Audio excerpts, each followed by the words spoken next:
Hello, Heather. Hi there, Dr. Craig. How are you? Good, thank you. How are you doing? I'm doing fine. Hi, Yushi. I gotta get man. Give me 1 second. Okay.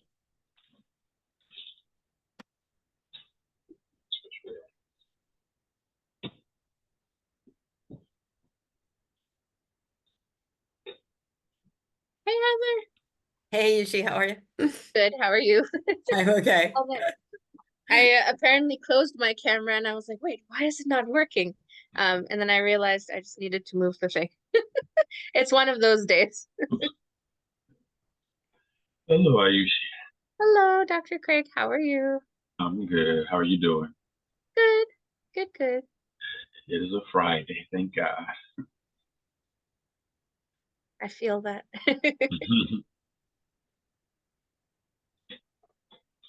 Dr. Craig, since I have to step out at 2:30, would either you or M be able to help Heather with the sharing the screen and slides? Absolutely. That way I'm not disrupting midway through any presentations. I'll ask him because I know I've been having like unstable internet today. Perfect. Thank you. I was reluctant to open my video for a moment. Okay. Yeah, just got a message. Your internet connection is unstable. Mhm. So,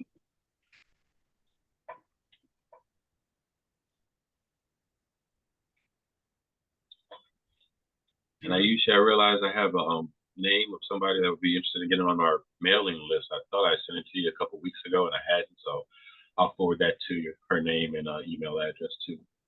Perfect. And I can add them. I'll add her to our list of people as well. Okay. I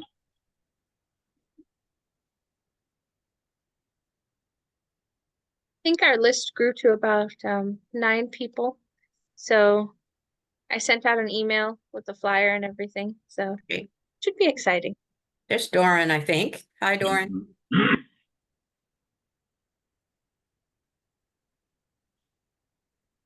Hello.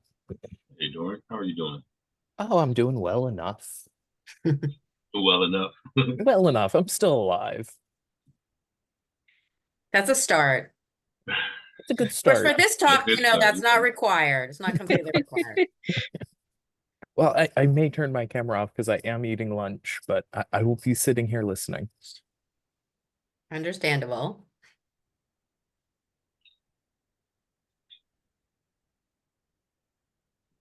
Hello, M. Scott. Hello.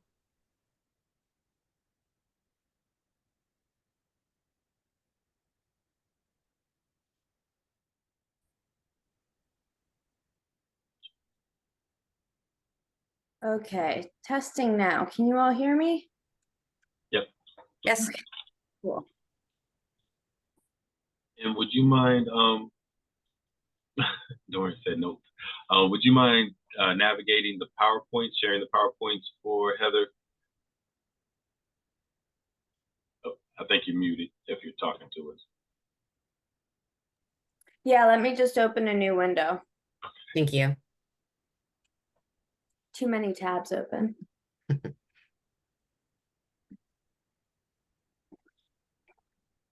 It's 2 o'clock. We'll give folks another few minutes to log in, see if we have some more to join us.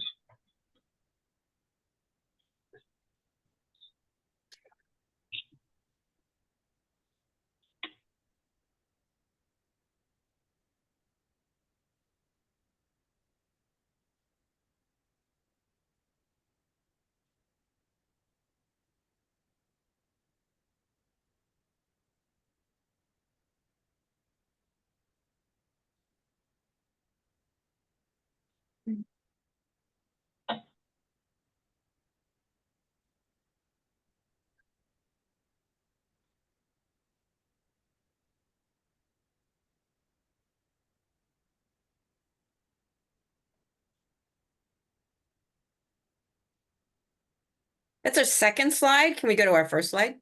Is our Yeah. title? Yeah, perfect. Oh, good. We don't have the bubble. I thought we had this ghost bubble happening in the corner, but it looks like it's not showing up. I just felt like, well, we may have a ghost join, but that's okay for this talk. So let me know when we want to start. Okay. Maybe go about 2 more minutes, see if anybody else Sure. logs on, and we'll get ready to start soon. Sure. Okay.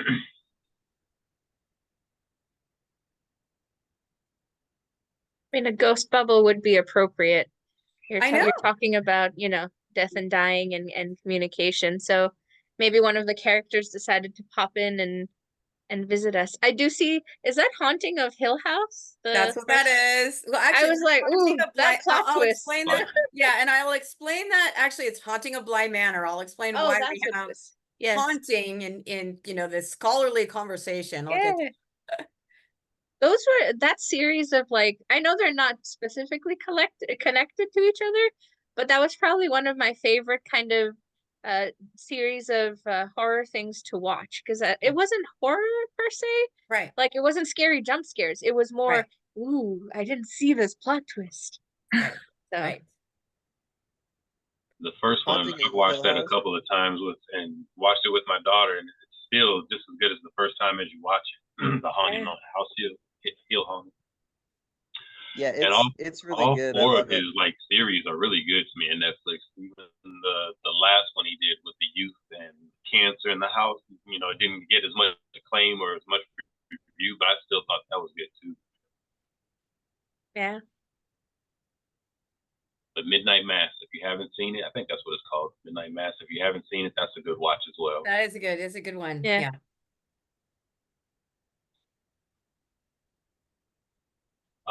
Okay, 2:03, and I think we should go ahead and get started. If folks wander in and join us, they're more than welcome. But at this point, I am happy to welcome everybody to the second speaker series in this inaugural year of Pop Culture Ideas Lab. This is really our effort to get this thing rolling and generate interest and activity from a variety of spaces. And after our last event, Heather introduced us or talked to us about the potential of a new branch opening up or division opening up in NCA, and relevant to her work, the idea of death and dying and how we as a society adjust to it and deal with it, and obviously embedded in ideologies in our media. So we thought it'd be a great opportunity to extend her opportunity to share that with us and expand on pop culture ideas. So with that being said, I make way for Ayushi to introduce today's speaker. Thank you so much, Dr. Craig. Well, we're very excited. Heather is one of our own here at George Mason. And so we're excited for her to be talking to us a little bit about a topic that she is passionate about, that she's working with. So, I will let Heather do the talking, and I will hand this over to you. But thank you so much for being here and for being our first speaker of 2024. It's exciting. It's exciting for us to be able to hear the work you're doing, the interests you have, and kind of how we can be here and, collaborate. And we're excited for the discussion after we kind of listen to what you have to say. So thank you for being here. Thank you for joining us from the other side of the country. I know you're on the West Coast, so it's always exciting that Zoom allows us to do this. So thank you. We appreciate you very much. So I'm going to hand it over to you. So thank you. Thank you to everyone. Thank you to the Ideas Lab and our moderators here for inviting me. My name is Heather Smith. I've met a few of you. I'm in the process of completing my dissertation at George Mason, and the topic of my dissertation is mastectomy narratives. I look at multiple methods of how women tell their story about that particular loss and transition. And my research areas include grief, living with long-term cancer, and women's health. And I'm always attracted to topics that are sometimes very difficult to talk about and even taboo or former taboo, and how we open those conversations.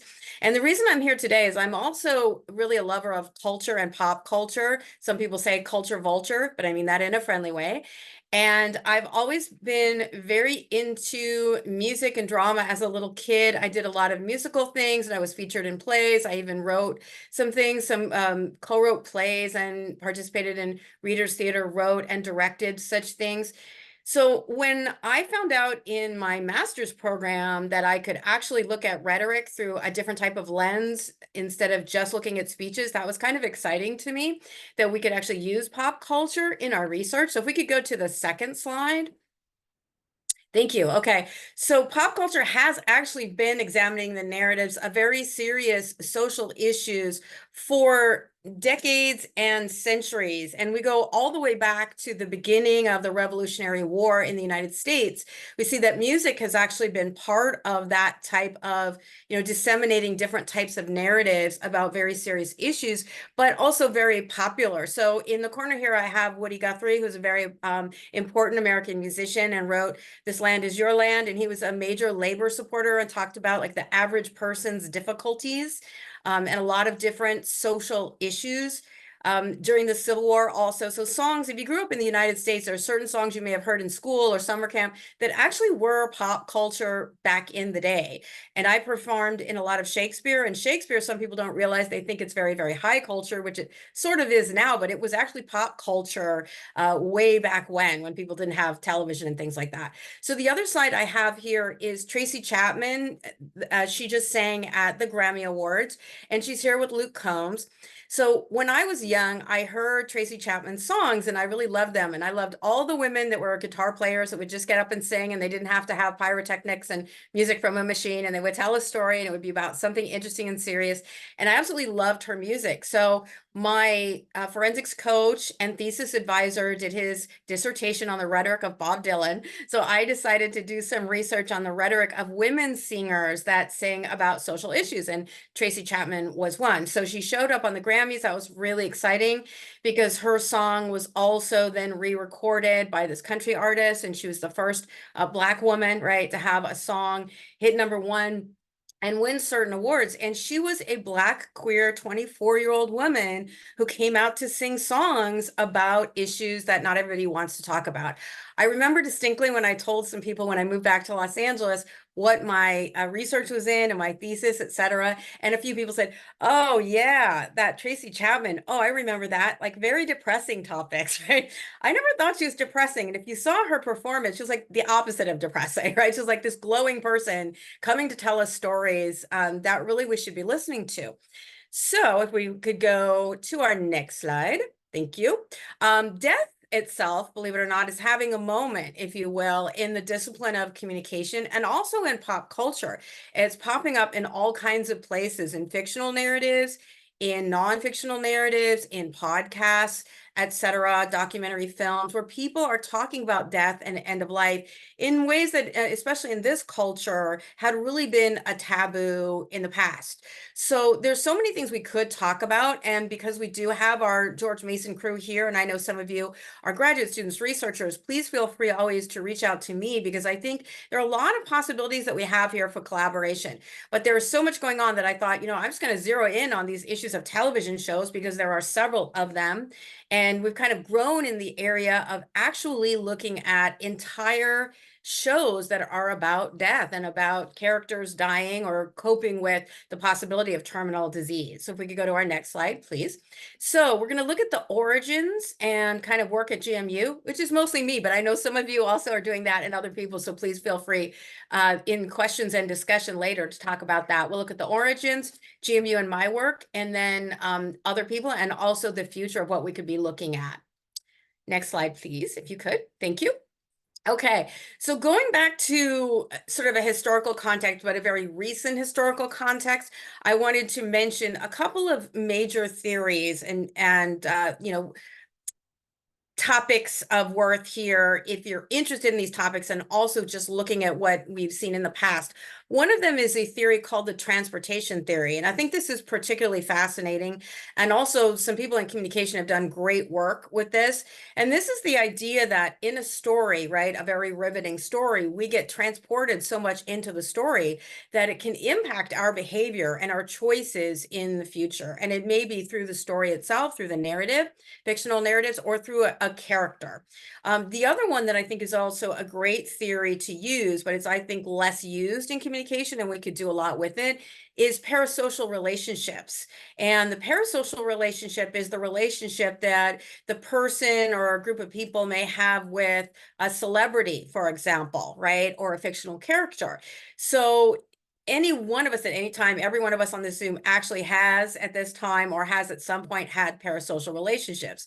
You may not realize you're in a parasocial relationship, but if you watch a television show and you're very engaged with this character and you talk to your friends about the character and you take it very seriously, right? Or you have a celebrity that you love and you follow that person, you talk about their life, right? Really, it's that one-sided relationship. They don't even know you exist, but you think they're very important. And so they have that potential to impact you.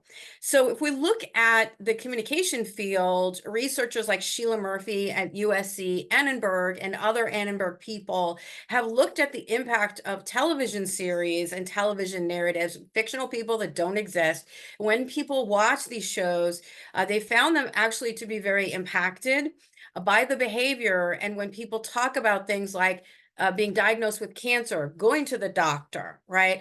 Talking to their families about having this very difficult situation, they found that in fact, people would actually go out and get tested and go to the doctor and start talking about those types of issues. When I met Dr. Gary Krebs, who's my advisor, I was at the Hope Institute, and I remember I was a master's degree person working at a community college, very interested in health communication. And there were several other PhDs around me that when these issues came up, they said, well, that doesn't matter. You know, what a celebrity says doesn't really matter at all. Nobody pays attention. We don't care. It's just gossip, whatever. And I was kind of excited by the fact that I had read about some of these things, and I knew that, yes, indeed, it does have impact, right? So we know it could, of course, have positive or negative impact. And I think that's one of the reasons that people, especially scholars, can react poorly to this, is that fear, understandably, of misinformation and disinformation. But scholars are and have been using this in a positive way. So here are some of the past TV shows would be ER, 30-something, Desperate Housewives, right? They looked at some of those situations, people watching episode after episode, being involved with the characters. And then also they have actually put together films on important topics like Latinos talking about going for pap smears and talking about cervical cancer. And so I've seen some of those films at conferences that they've done looking at these types of impacts. We also have things like the Angelina Jolie effect and the Katie Couric effect, where we found that these people, these celebrities talking about their cancer or death in their family from cancer had a tremendous impact on people asking their doctors to be tested. Katie Couric had a colonoscopy and she went on camera showing herself going to the doctor, and she has actually continued that with other famous people, and that had a really great impact on people actually going out and asking about colonoscopies, having colonoscopies, which is extremely important. So we have some recent things like the Anderson Cooper podcast that's going on now, different celebrities and famous people that have shared their grief and their difficulties and also long-term illnesses. So you have some very famous people. Recently, Shannon Doherty from Beverly Hills 90210 has been living with late-stage breast cancer and has chronicled that in Instagram and other places, talking about it in TV interviews and all kinds of things. If we could go to our next slide, please. Thank you, Maestro M. Thank you. So I want to look at a couple of TV shows that were pretty groundbreaking, and we're going back before the pandemic, before the opioid epidemic was as bad as it has become. So we're going back into, 2000, early 2000s, et cetera. And one of the really groundbreaking TV series was called 6 Feet Under, and some of you may have seen this. If you look at the picture here, you see two of the lead characters that were siblings in the story. And this was kind of a dream sequence, I think. And they were a family of people that owned a funeral home. So every single week you would learn about how a different person died, right? And how their funeral was going to be conducted and what's going on within the dynamics of the family. So this was an unusual kind of a series for people to tune in every week. This was before streaming, but it was a very popular series, very well received, and they won different awards. And they also looked at a lot of issues of family dynamics and difficulties, class issues, and race issues, sexuality. You had an interracial gay couple that was, central to a lot of the stories.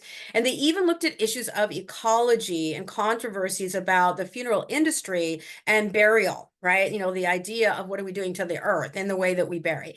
And in my work with the end of life group, that was something that kind of surprised me, that we had different people that were very interested in things like green burial, which is not my area of research, but it's really interesting. So in this picture, you see how this series really did a good job of looking at the issue of time and humans having this difficult existential experience of realizing that our days are numbered, and everyone's are, right? So in this picture, it's a little bit of a dream sequence where Claire is there with her brother Nate, and she's taking this picture, and he's telling her, you can't even take a picture of it. The time is already gone, right? The time is, and she's fear at this point, a family member is in a coma, and they've dealt with a lot of death, and she's recognizing this is kind of the nature of what's going on. So this series ran for several years. And if we could go to the next slide, I have one that's really close to my heart. This one was called The Big C. This was really a very revolutionary show because it was about a woman being diagnosed with cancer, having an extremely difficult diagnosis of cancer, and it's about how she navigates this over a period of years. So instead of just having we have a few episodes with somebody who has cancer like they did in ER, or a subplot, this was one, the whole show is about she has cancer. So it begins with she's diagnosed and she doesn't want to tell people, right? And she isn't sure how they will react to her, and how her image will then be, and her relationships will be once they see her as that person with cancer, and what goes on with her identity. And that's something I look at a lot in my research, is identity renegotiation, issues of identity between the person and the people around them. So in the beginning, and you can see the picture of her there, that throughout the show, right, she continues to live her life with a very difficult and scary diagnosis and go up and down. And I can tell you, having dealt with this with a parent, that a lot of it was very realistic, that the person, they have cancer, that doesn't mean they stop their life. They're doing things, they're having relationships. In the show, they show her having conflicts with people, arguments with people, right? Being important to people, et cetera, et cetera. And then you can also see a couple other pictures here that I have are later in the show. I noted that in the last season, there were mixed reviews, and I found this interesting that some reviewers said, wow, they did an excellent job, and I agreed, of actually showing when she gets to the point where she realizes that the treatments will be very harsh, there isn't a lot of hope for a lot of time left, that she's navigating her relationships and making these difficult decisions. So in the corner, you see her with a piece of paper. She only wants to try to figure out if she can live long enough to see her son graduate from high school. And this is a difficult decision because the treatments that they have are extremely difficult. And this is the kind of thing that people and families really go through. And there's another picture of her with her son there. And there are gifts in the background. And at one point in the middle of this program, I think it was season 2, he finds a storage unit where she has gathered gifts for all of his birthdays, for his graduations, for his potential marriage. And she's put them all together, and he opens it up and sees it and realizes that she has looked at the fact that she knows that this particular disease is so difficult, she may not be there for any of these things. And so it shows, the importance also of objects that we use and gifts that we give to people, and that type of family thing. It's really profound. So in the background, he finally, they're getting to the point where she's going to tell him, he already knows, right, that there are all these gifts. So some of the reviews I thought were interesting. They said people will not want to tune into the last season and watch her, right? Oh, she's going to die, she's going to go into hospice, no one wants to see this. And in fact, people did, and were riveted. They wanted to know the end of the story, right? They had followed her character and they wanted to know this.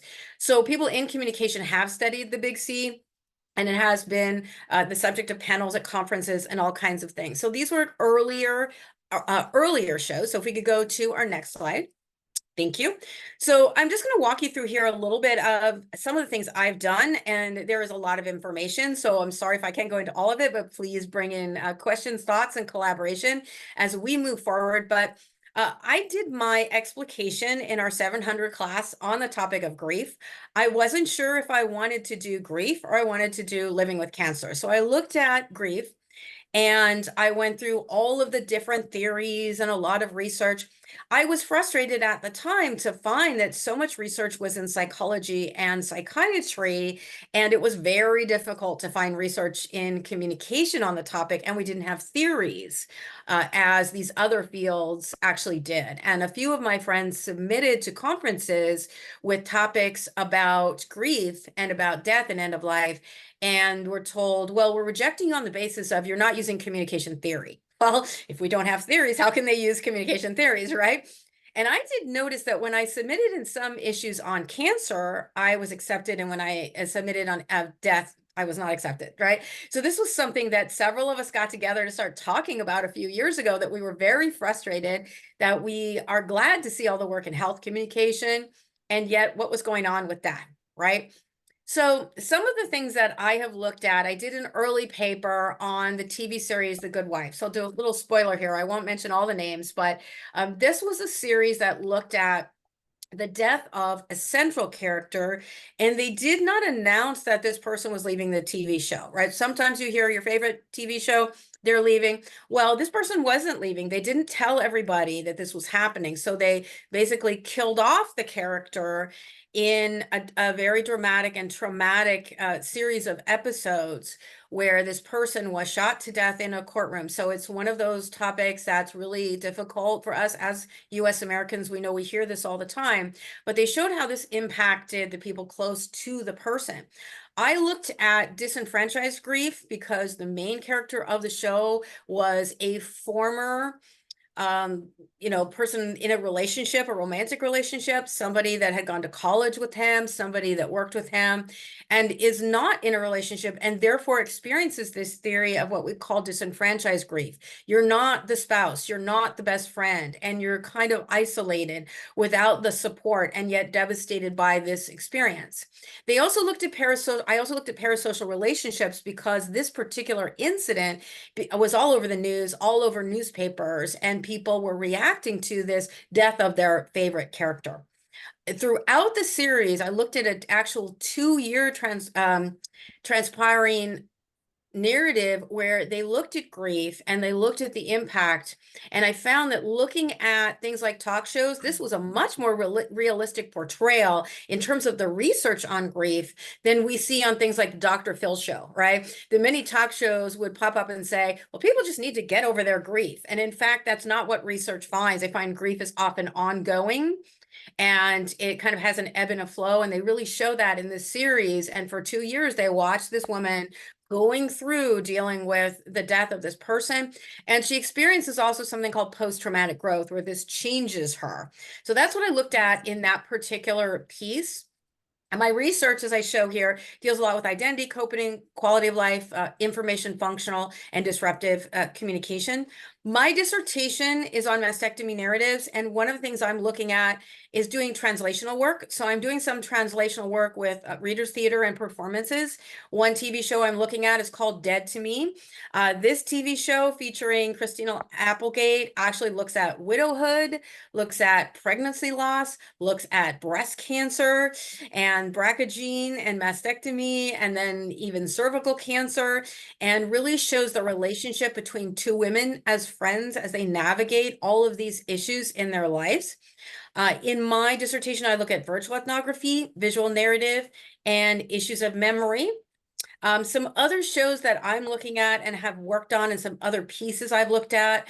I did a piece on Taliqua the whale, who was a whale in the Northwest who lost her calf and refused to stop swimming with her calf for a long period of time. And scientists followed her, and it was, disturbing and fascinating. And people talked about animal grief. And then because of this, it showed up in local newspapers and other pop culture places where people did self-disclosure about their own pregnancy losses and their own grief. And it opened up a whole conversation about this. Recently, I watched a television show on PBS called Little Bird. This is a show that was in Canada. It was an excellent show about a Native American woman who was adopted into a different family. And they look at the horrible background of the 60s scoop in both Canada and the United States. Many Native American children were taken away by force. and taken from their families and often don't even know their own background. I found this particular narrative to be exceptional and very interesting on the issue of Native American culture.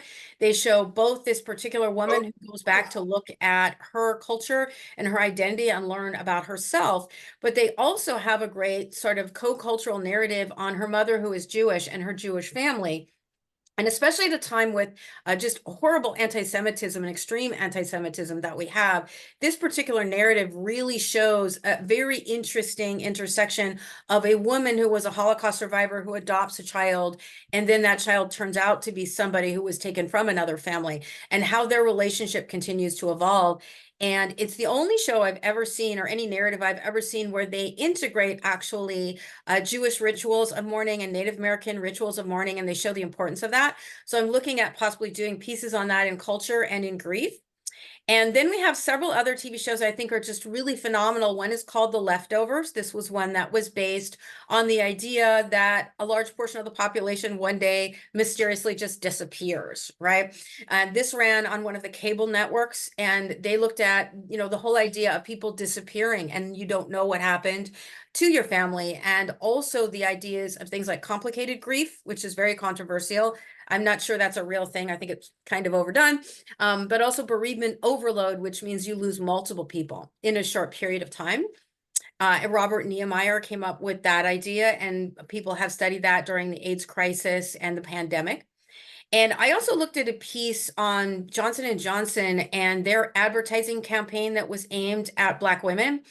And this is a really controversial issue, and I'm still kind of looking at going back to this, but I presented it at DCHC. And Johnson & Johnson had information that it was possibly very dangerous to use their products in ways that women had historically been using it, like, kind of indelicate topic, but putting the baby powder in your underwear, things like that, right? That could potentially be very dangerous. And there were questions about links to things like ovarian cancer. And they had this data. And even though they had the data, they did not release this to the public. They never said, don't do this. In fact, they used images and photographs of Black families. They knew that this had been historically used. They knew that Black people were not buying this as much, and they intentionally targeted Black families and Black women. And there have been some lawsuits over this. So I looked at white supremacy and intersectionality and family narratives for that piece. So if we could go to our next slide. And so these are just different theories in terms of theories on grief and death that we see in psychology and in psychiatry. There are a lot of really interesting theories. I mentioned disenfranchised grief. There's anticipatory grief, looking at when someone has a terminal illness, and also people that have Alzheimer's, right? It's a very difficult situation where people are understanding that loss is going to be happening kind of piece by piece. One of my favorite theories is also meaning reconstruction, the idea that a person that experiences significant grief sort of has their entire worldview really changed in terms of how they see meaning. And I think meaning making is something we can really look at in communication and how that impacts our communication. Another one that I love is called coping ugly. So this is the idea. This is Robert Bonanno, and he studied thousands of people, and he looked at the idea that some people, when they lose family members and people close to them, instead of being someone who reaches out and communicates well, in fact, they communicate in a horrible way. So, the people arguing over grandma's, little things, right? My cousin got that, I want it, right? And you think they're just being a jerk, but in fact, this is actually something that many people do. This is a coping mechanism, right? That they communicate very poorly about their grief. Other theories that I think are really provocative that we could look at in communication and possibly do integration, communicated narrative sense-making theory, right? Trying to make sense. And this is a theory that has several different propositions. Communication privacy management. I was gifted with a fellowship in communication privacy management, and that's something I look at in my dissertation.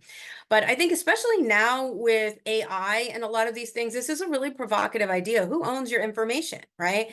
Some celebrities children have come out to say, don't use my dead parents' image, right? This is terrible. And so, all of those kinds of things are really important. And, do people want to know, right, when the person is diagnosed or what happened? Do we have a right to know that information? Is it private or is it public? And when does that come up? Communication accommodation theory, right? The person with a terminal illness, people may want them to communicate a certain way. They may want the information, but how do we accommodate that person or the grieving people and the survivors? And certainly, of course, things like uncertainty reduction management and other theories like that. If we could go forward to our next slide. So there are all kinds of interesting things that we can look at. And I wanted to mention a couple of names of amazing people. Dr. Mike Alvarez, and he studies suicide and suicide survivorship. He has a book that just came out called Unraveling, and it's his experience, an autoethnography experience dealing with the mental health system. He does just a lot of fascinating stuff, and he does a lot of pop culture things like different serial pop culture novels and things. I'm not even sure I understand all of it, but it's really fascinating. So he's really on top of a lot of those things. Dr. Stevenson Brooks Whitestone looks at detransitioning after a trans person dies, that in some cases people go back, I didn't even know this was a thing, and change their social media and change different things, right? To detransition them without their permission.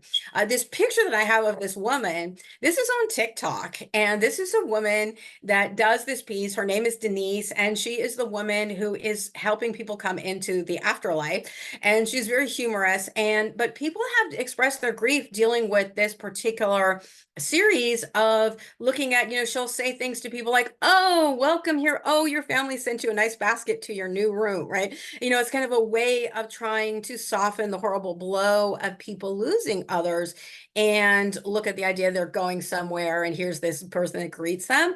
The TV series Dope Sick, by the way, I strongly, strongly, strongly recommend, is an amazing series, devastating, about the epidemic of opioid, about losing people to addiction, and also about the horrible collaboration, right, of different people and the Sackler family and even our own FDA. And I think there's a lot in there to talk about medical mistrust and other issues when we see, right, the culpability of other people.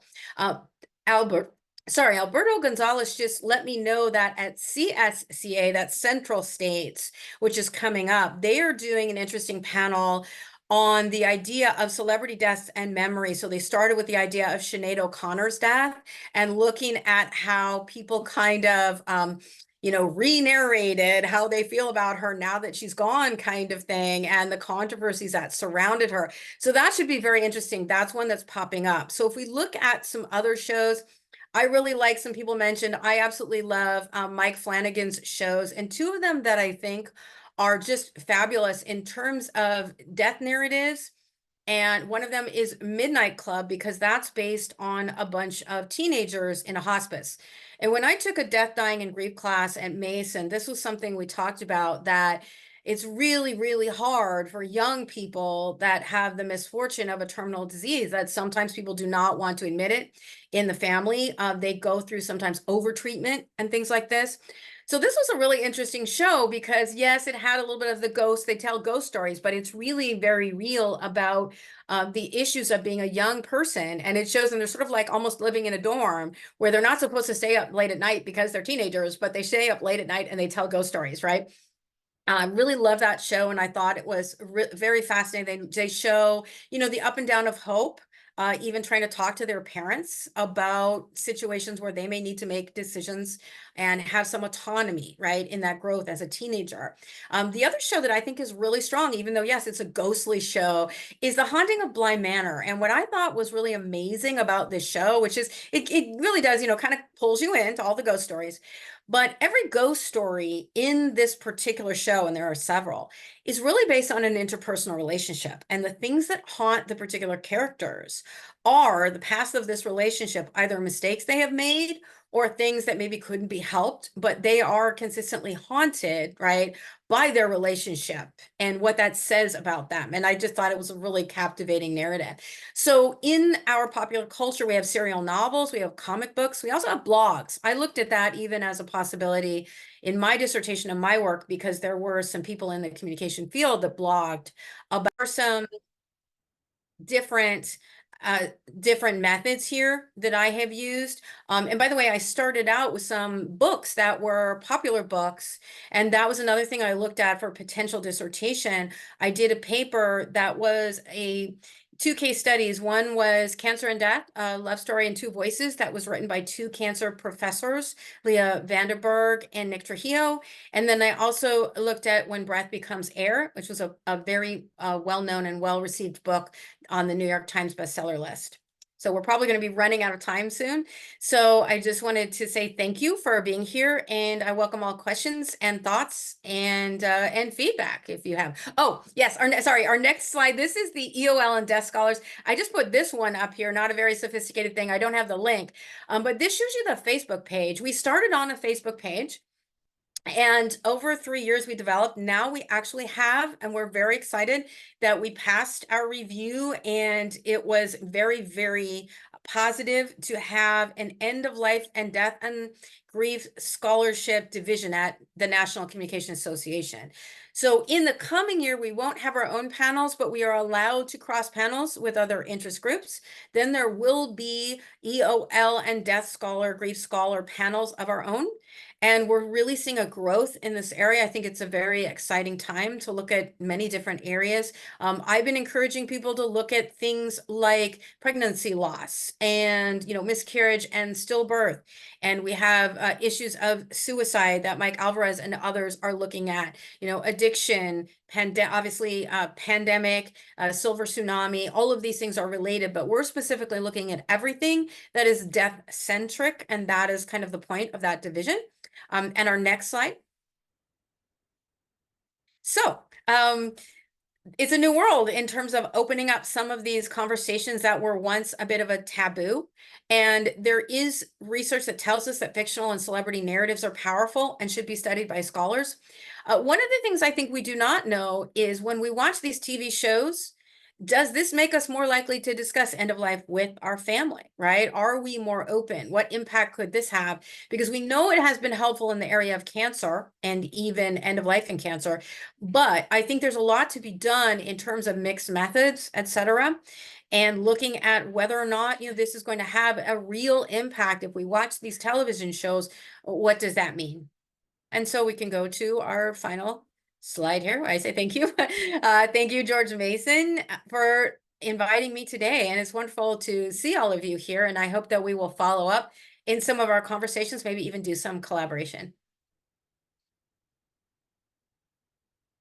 Hi, Scott. We have Scott's mentioning, I think. So 2 shows.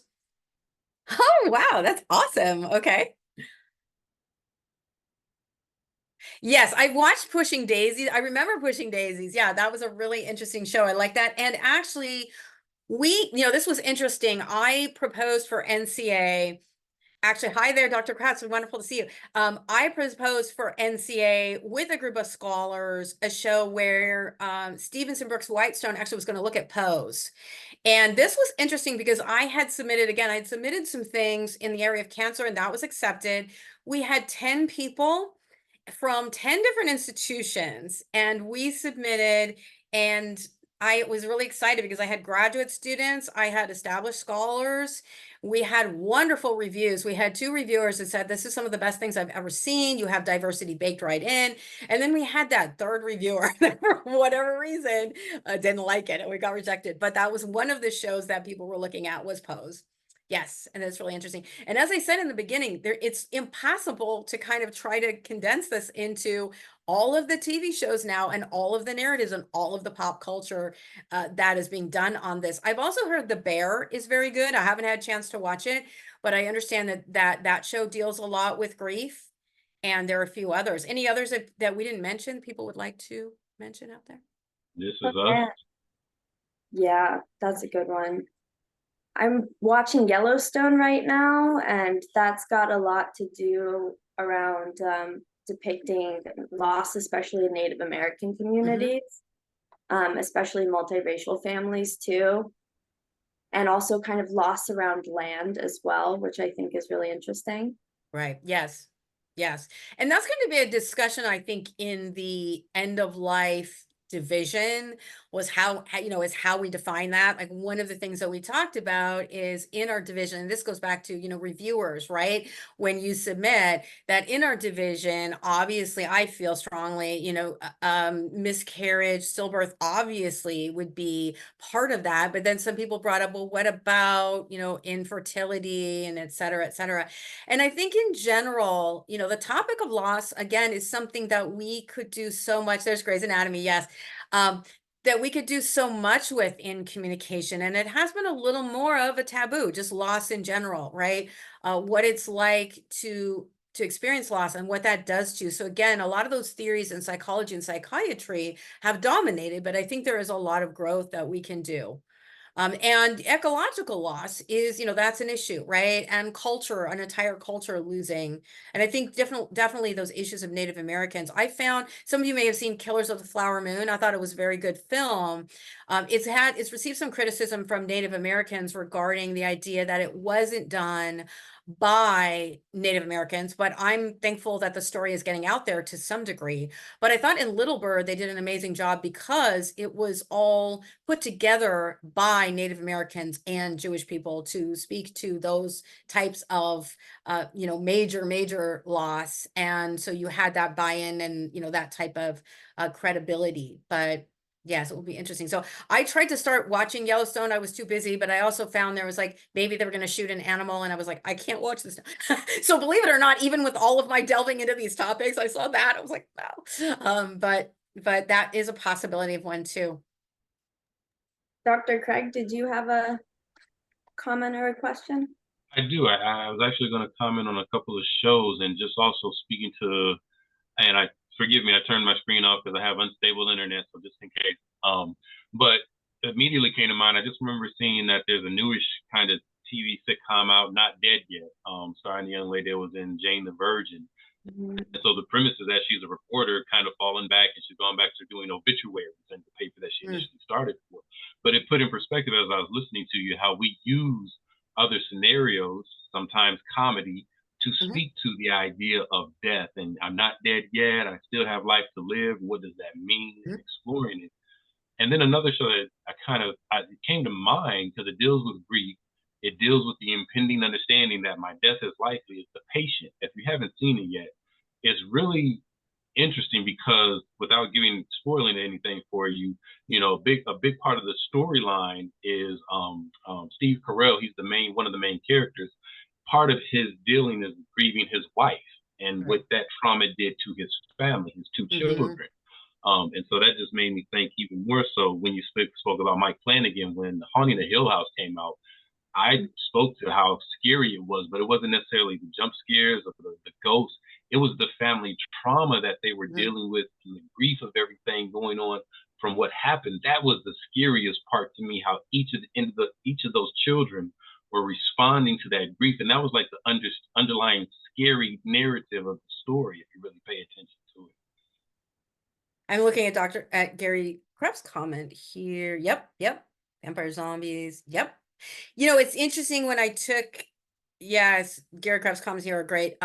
When I took the Death, Dying, and Grief class, this was really an interesting thing that some researchers have said, these are researchers again in the psychology and psychiatry area, that one of the reasons people become obsessed with vampire stories, zombie stories. I mean, we know vampire shows, right? Vampire movies, really popular, have been for a long time. But then you also there was one that was a great comedy, and now I can't remember the name of it, but I thought this was hilarious. It's a young guy who's a vampire, and then it was a comedy show, and he doesn't fit in with the other vampires because they don't think he's a hot vampire, right? Which is because if you look at a lot of the vampire shows, you have like these very, very handsome young actors and actresses, right? And all the vampires are like, a certain type of thing. And what the researchers said when we were talking in this particular class was that we have an obsession with that because we have these fears of death and these feelings about death that we don't talk about. So it's a way to kind of, be connected in a kind of a strange way,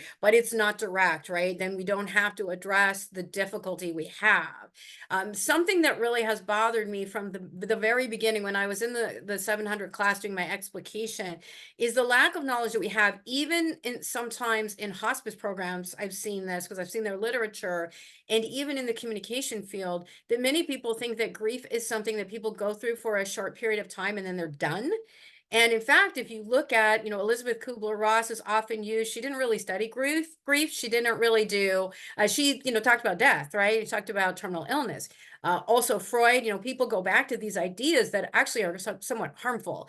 And if you look at the research in grief, like the continuing bonds movements and other things, it shows that people then actually are still sort of connected to their debt, right? That they deal with it and they're able to talk about it. It doesn't end. It ebbs and flows. Holidays may be difficult, but telling people to be over it by a certain time is really kind of destructive. So I think some of those comments here and stories really resonate with those of us that are looking at this, that's part of the problem, right? We don't understand it. And even in research, we've taken research that didn't study those things, and those traumas, that can be even more re-traumatizing, right? When people are not allowed to deal with it in some healthy way. I think Doran has a question. No, I've just been struck by we've been talking a whole lot about television shows, but I'm thinking Right. about more immersive experiences of popular culture. So I keep coming back to the video game Red Dead Redemption 2, where the character you play through the game Right. has tuberculosis, and regardless of how you might die while you're playing, the end of the plot line is that he's going to die of tuberculosis. Right. And it's Right. intriguing to think about how grief and dying may come through in more immersive forms of popular culture, and I just didn't know if there's research sort of tying into how these themes are displayed in video games or in role-playing games and other sort of non television forms of popular Yes. culture. I think some of that's popping up. And by the way, on that Facebook page that I showed you, people pop up and say things like that, and then other people pop up and say, by the way, I'm doing a paper on, right? I'm not a gamer myself. I know I'm like very old fashioned, like watch TV and I do my folk music or whatever. But yes, there are a lot of things like that. And we talked about in our last conversation about The Last of Us, and I have to throw in one of the episodes on Last of Us that was like the best received, and a lot of people loved it, was not, everybody shooting everybody. It was the episode of the two men in a relationship, right? At the end of life and taking care of someone at the end of life. Brought back one of my favorite songs of all time that many people didn't know, long time, by Linda Ronstadt. They played that, right? And I had done that as a recital, and then I was like, oh no, now everybody knows that song again, but I'm glad. So basically, there's a lot of stuff out there, and I don't do those games, but that's where The Last of Us came from, right? It came from gaming, as I understand it. Yeah. It's funny because that thinking in terms of being a fan of that as both a gamer and as a television watcher, even the way they show those deaths is very different from the game to the show, but they're both so Right. impactful. Right. I was actually going to ask something slightly different, but I always get distracted by The Last of Us because that's also one of my favorites. But do you think that the way we culturally have been thinking about death in pop, well, at least in pop culture, has changed significantly since COVID? Or do you think we're really going to hit a place where we see that moving forward? Or just curious what your thoughts are. I think that's hard to say. I think that, but obviously one of the things we've been discussing in the death and dying group is that between COVID, right, and the pain and the epidemic, the opioid epidemic, there's certain things that have brought to light these issues that we kind of, can't ignore. And COVID also brought up that idea of bereavement overload that I mentioned, that in some cases people lost multiple people, right? Areas were devastated. And I remember talking to some colleagues of mine when I started teaching community college that were older than me, and they had lived through the really difficult days of the AIDS epidemic. And one of my friends was a woman older than me that was the art professor. And I remember her telling me this. She said, Heather, I went to 12 funerals of friends in 1 year, and they were pretty young people. And I don't say that to stigmatize people that are older. I think we do that way too much. I do not like the ageism that we're seeing. But I think, of course, COVID has changed everything. But I think that this conversation was happening prior to COVID, right? And we're not really seeing, I mean, we see some things, I guess, in COVID where you see it maybe pop up here and there, but I'm not seeing a lot of great, TV shows or movies that are specifically dealing with death from COVID or those kinds of things. And I also think that we could talk more in those narratives, both fictional, non-fictional, about the isolation issues also, because I think we were talking about that more because I was teaching interpersonal, and in the first chapter for years in communication, I was very proud that we would talk about the dangers of isolation. So, we have those dialectical tensions with COVID of sometimes you need to not be around everybody, right? Sometimes you need to even isolate from family, but then that creates something else. So I don't know that COVID has been changing, the television, film, fictional, podcast type narratives. I think that's been coming prior to that, and it's unfolding. It may also be because of the silver tsunami in the sense that you have more people losing, like multiple generations. We have people living longer, but then sometimes we have people experiencing more death, right? And more end of life care and things like that. So that may be part of what is the push. That's super interesting. I also loved, by the way, mentioning Taryn Delaney Smith and her TikTok with Denise. And I stumbled across her, and I've been following her for, gosh, over a year now. But her sketches are always so brilliant. And watching people actually respond and say, oh, this reminded me of my family member I just lost, and this is helping me kind of move through and picture something different or change the narrative around how they're thinking about loss. It's such a cool thing to see it on TikTok of all places too. Yeah, and I think it's, that's one of the things that is a misnomer, is the idea that there's no humor involved in death and grief discussion. And I think those early shows like 6 Feet Under and Big C did a great job of that because, they were obviously like drama shows, but a lot of the characters were, you could see this person in your family that drives you crazy, and you see the conflict, and then you laugh because some of it, was really very funny. And I think that that's something that people that shy away from this don't realize, that some of these things, in fact, are very entertaining. They remind you of your own life or your own family, and it gives you a little levity. And also in the Big C, I appreciated that instead of showing this woman as a constant victim, they showed things like she started talking back to people because she's looking at this whole process of having a difficult disease. She started saying things she didn't say before.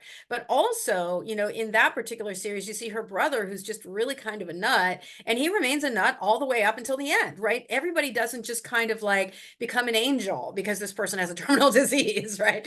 And so I think that that's why, the fictional narratives are really interesting. And then there's also a ton of nonfiction, right? We're seeing this pop up all over popular media with TikTok, with Instagram, with celebrities that are coming out and talking about what it was like to lose their family member and what it's like for them to live with cancer. And I really give them a certain amount of credit, even though I know there are controversies. And yes, it can be damaging, right? And dangerous. And we see that also when I talked about the Johnson & Johnson campaign, that people are using these things, right, against other people.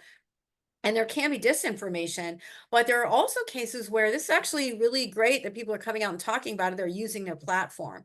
The complaint I've heard from a lot of people about, for example, Angelina Jolie, they'll say, well, but she's very wealthy and she can do this. And I said, and yes, that's true, right? I did some assignments for my students in classes where I had students look at some of those things like celebrity narratives. And that was some of the things that we talked about, right? That some of these people have a platform that they can use. You can't always say that at work, right? You might lose your job. But at least it opens the potential for conversation and certainly rich material for research. Dr. Craig. Yeah, I was going to say, I think to Gary's point too, the fear, the concern in regards to what we do with death in popular media and cultural representations, sensationalizing, especially the violent forms or the forms where we just get overwrapped with negative types of emotions, as opposed to the opposite, where we can also celebrate life. Because there are many that talk about death is the one thing that we all face and deal with. We'll deal with it in a different way or shape, some form. But at the same time, as a person that's lost people, I also, in my grief, I try to remember to celebrate who they were, reflect on what they did in their lives or how they contributed to myself or to others. Yes, thank you. And I think that's a great comment. And I think, and that issue of memory, you know, that's another one that people are starting to look at. And I think we should look at more memory and memorialization. And we see that, I think, in like the performing, you know, performance studies and different areas. And I think Gary Krebs made a comment here that I really appreciate too, about that we're, you know, we demonize and make dead malevolent and creepy and all of those kinds of things. And that's why these conversations are important, that we realize, you know, it's kind of, a friend of mine said years ago, you know, no one here gets out alive. That actually is like everywhere. No one here gets out alive. That's the reality. And what bothers me, and that's why when I started out and I read Cancer and Death, a Love Story in Two Voices, I was actually living at Mason Vale, right? In my first semester, I think, at Mason. And it was a really weird experience because I'd met some of the people that were in that book, and I didn't realize, I had met Nick Trujillo, but I didn't realize there were students of theirs that talk about the experience of having their professor, Leah Vandenberg, have cancer and be at end stage and coming over and feeling weird about it. But they loved her and she was a wonderful mentor to them. And yeah, we need to, strangely enough, I think, like demonize death. Dr. Krebs, help me. I see your hands up. You can probably articulate this much better than me. I'm glad you brought up that book by Nick Trujillo. That was a book in a series that I edited. I edited that book, and Nick is a good friend of mine.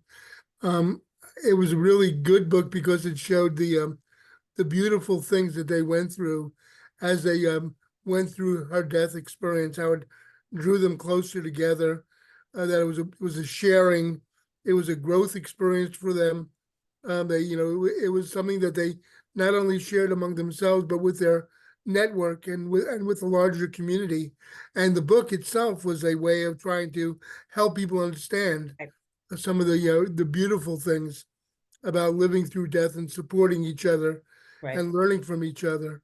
Yep. And I think it fits in with the kind of the death positive movement that's been going on, the Death Cafe movement of speaking about death, of taking it out of the closet, and recognizing that we really need to communicate more openly and more positively about death. It's a more therapeutic way. I think we have kind of a very negative avoidance focus of death, and some of the negative violent portrayals promotes that kind of avoidance, which I don't think is very helpful, especially as you mentioned, Heather, there's no avoiding death, you know, it's an essential part of life. And so we really need to learn how to cope with it as kind of a way of maintaining our well-being, physical and mental, and also preparing ourselves and dealing with it. I kind of like the Buddhist approach to death, that it's kind of you're preparing for another life, you know, that you're learning and you're helping everybody get better, and it's kind of a way of testing things out. It's a much more positive focus. Anyhow, but I wish that media would do that. They've been kind of using death as kind of a meme, you know, kind of a way of trying to, you know, scare people and deal with them, work on their uncertainty and fear, and instead of kind of trying to approach it in a much more full and meaningful way. I think so. And the problem we also have is that our society has so much violence, and it's easy to constantly focus on that. But that's, you know, the idea that I'm not sure, you know, I definitely agree with you about the death positive. And I know our own Christian Cedar also did his dissertation, and please, Gary, correct me if I'm wrong, but I think I love the title. I think it's Death Walks Into a Bar. Is that what this title is?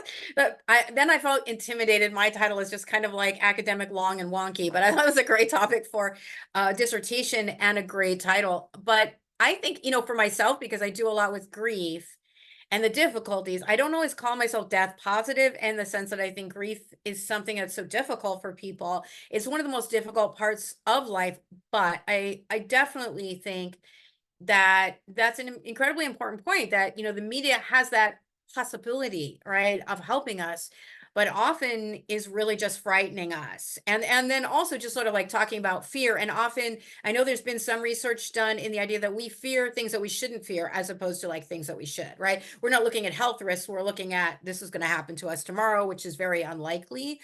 But yes, people need help. And maybe some of that also has to do with, historically families lived together as generations, and people lived on farms in this country, right? Where you saw animals die all the time and all of those things. So maybe we had more preparation. I asked my death, dying, and grief teacher that, do you think that some of the trauma that people talk about is more because of modern life, or were people traumatized way back when they just didn't talk about it?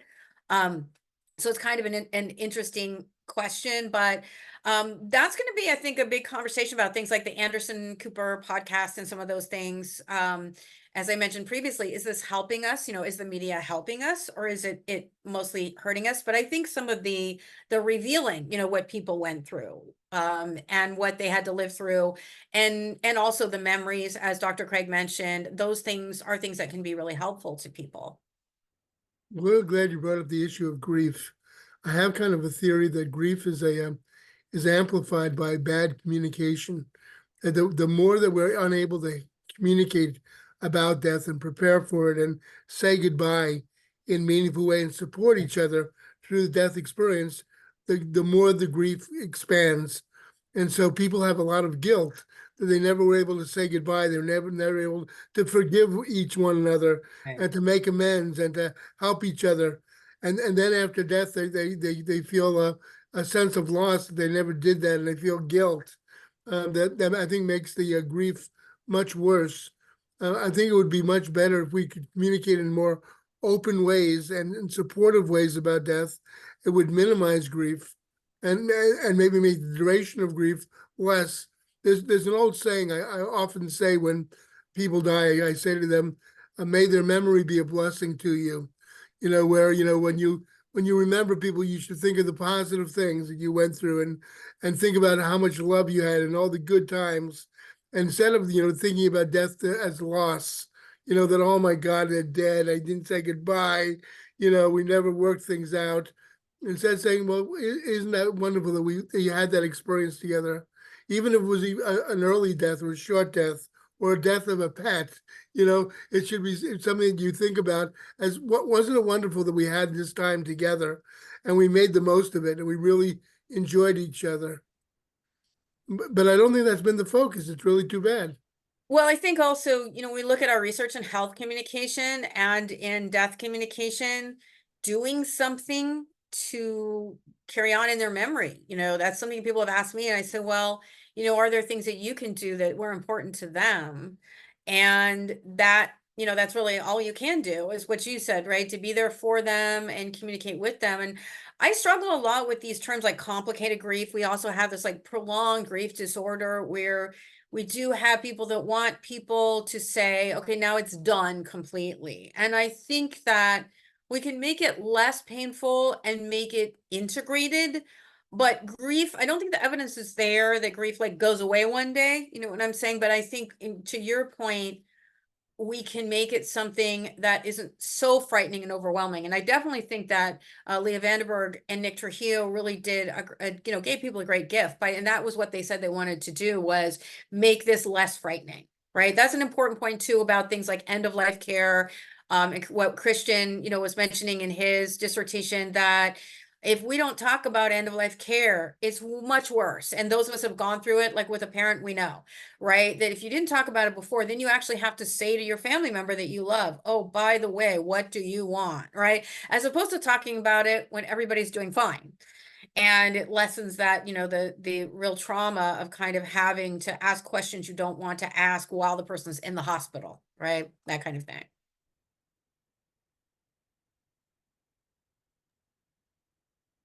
I wasn't sure if you had heard, Heather, of Dr. Lindsay Harvell Bowman. I think she would be within the death and dying group at NCA, but her work does a lot of this sort of investigation of our experiences with death and what our fear of death is, and how it results in communication and psychological adversity for both the people actively experiencing someone going through that process, and for the people themselves going through that process. Scott, you bring up one of my other all-time favorite shows, Avatar: The Last Airbender, and that does a phenomenal job of exploring grief. I agree. and looking not just at grief in terms of individual loss, but cultural loss too. Like you said, when, you know, he's processing the loss of an entire nomadic people. Mhm. Just phenomenal. Also that it's done so well in a kids show. Coco is the other thing that immediately came to mind. That was a movie that I didn't expect to love so much on such a tough topic, but it was fantastic. Right. One of my cousins actually worked on Coco, and so my mother and grandmother are in the pictures at the end of Coco, which I thought, Oh, yeah, it was like really, really cool. And I think also looking at the things that I have done in conversations I've had with other scholars too, Dr. Krebs brought up that issue of saying, you know, may their memory be a blessing. That also a lot of people in the that grew up in Jewish families say that, but I will also say, I love that myself, because one of the things that's hard for people is when you take your own religious views and make a statement in their grief about what you think is happening, right? And not everybody loves they're in a better place, they're with Jesus, they're, you know, it's not even necessarily their religion, but when you say things like, may their memory be a blessing, you're saying you still have their memory, right? And that can be a blessing to you. So I love that statement as well. Yeah, terror management theory. We use terror management theory. Thank you. We use terror management theory also for our study that we did in 650, and we did a study on. I didn't put that in my slide. We did a study on the willingness to talk about death across the lifespan. So we looked at different age groups, and this was with Dion, and Deanne.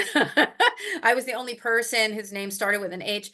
And this was in Dr. Wright's class. And it's unfortunate that we didn't submit this for publication, because he said it was a pretty good study. It was a mixed method study. And I did interviews, and then we did scales, and we used terror management theory. And that's really very interesting theory. So here, I see here we're looking at the terror management lab, which sounds really fascinating.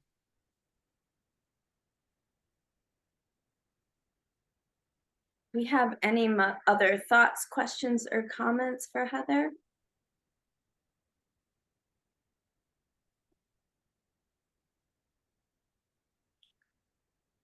All right.